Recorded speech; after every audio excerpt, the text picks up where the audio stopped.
نحمده ونصلي على رسوله الكريم اما بعد۔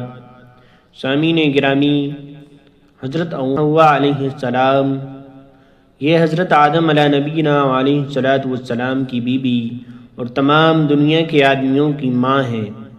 اللہ تعالیٰ نے ان کو اپنی کامل قدرت سے حضرت آدم علیہ نبینا علیہ السلام کی بائیں پسلی سے پیدا کیا اور پھر ان کے ساتھ نکاح کر دیا اور جنت میں رہنے کو جگہ دی، اور وہاں ایک درخت تھا، اس کے کھانے کو منع کر دیا۔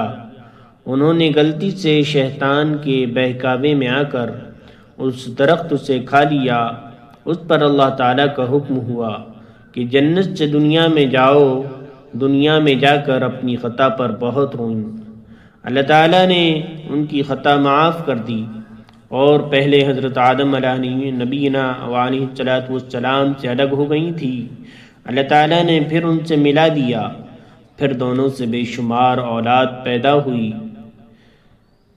سامعین اکرام، دیکھو حضرت حوا نے اپنی خطا کا اقرار کر لیا، توبہ کر لی۔